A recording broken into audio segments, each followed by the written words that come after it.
Hi guys, Mango Gaming here. So today I wanted to talk about the bite of 87 or 87, as some people say.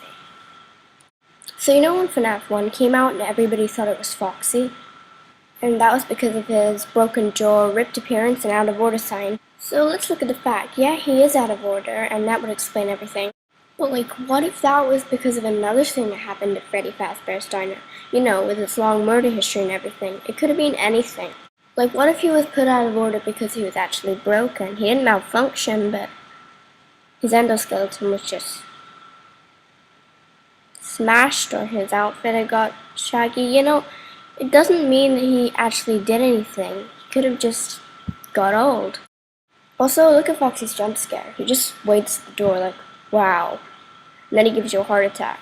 He doesn't actually attack you, so maybe people said that maybe he's like a good guy or something. Maybe this isn't true, but probably didn't cause the bite of 87 if he doesn't even like attack. Like, you can cause someone's frontal lobe to magically fall off by appearing from a door. Another thing that shuts Foxy down as a suspect is the fact that the animatronics weren't there at the bite of 87. Because FNAF 2 is set before FNAF 1, when we found out it was a prequel, that made us question Foxy as the bite of 87, which leads us on to the next suspect, Mangle. Now, after the second game was released, nobody really gave a shit about the bite of 87. They were more worried about arguing about what gender Mangle was, or what gender it was meant to represent. Now, it is an animatronic, so it has no gender, but it obviously represents a gender, and if I were given an opinion, I would definitely say female. Because, I mean, look, it wears lipstick, it wears eyeliner, it wears blusher. And, I mean, yeah, Toy Bonnie does, and he's a boy, but he doesn't look red, pink, and white. You know, that's like feminine colors. And also, you know, this is way back in the 90s. Like, I know that's probably not a long time ago. You know, this is like 50 years ago, kind of. And looking like that, if you were a man, was considered kind of bad. Anyway, nobody really cares. Well, they do, but this is not the point of this video. So, yeah, let's get back to why Mangle probably bit the kid's head off. Oh, and Mangle is also in Customizable Night, FNAF 2, Ladies Night. So yeah, she's definitely a girl to me. Okay, so the Mangle probably hates kids. You know how all the animatronics kind of haunted by dead kids? Yeah, so the Mangle gets ripped apart like each day by children. So that's a good reason to hate them, I think. Yeah. And she gets closest to the kids in Kids Cove. So she would be the easiest to just spring up and bite. I mean, like, she could do it the easiest. Also, you know, she was an animatronic at the time that it happened. She was at Freddy Fazbear's. And if you notice, she has really sharp teeth, like Foxy.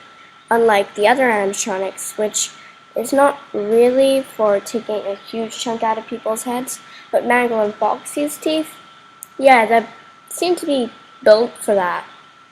Creepy.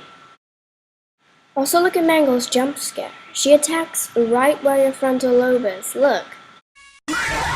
So yeah, if I were asked about my opinion, I would say that Mangle is probably the most likely suspect, but that doesn't mean she definitely is, or that it's definitely female. Just what I think. Another theory is that Freddy himself caused the bite of 87. Now, I don't know if this is likely or not, because his teeth don't seem to be really able to do that, but there are a few things that point out that it may be Freddy Fazbear. Now, this is partly because of the rule list for safety. It says, don't run, don't yell, don't scream, don't poop on the floor, stay close to mom, don't touch Freddy, don't hit and leave before dark. Now, don't touch Freddy. Why? Maybe he was involved in some kind of accident, maybe the bite of 87, for example, that led people to not touch him as it was part of the rules. I'm talking about the Freddy in FNAF 2, obviously, the old one. And also with his jump scare, he also kind of aims at the frontal lobe. Not really like Mangle, but sort of. Yeah, I don't really think Freddy did it, but some people do. Also, if you look closely, Freddy has some kind of handprints on his face that maybe suggest someone was struggling against him when he did the bite of 8-7, but maybe it was just something else, or it's kind of hard to see, even if they're not, lighted up so you can see it. Yeah, it's kind of hard to see if you don't point it out, so maybe not. Also, some people think that Golden Freddy did it, but there's really no evidence to support this, so I'm probably not going to mention it. So thanks for watching this video. Hope you found it helpful, and if you want to know where I'm from, I'm Welsh.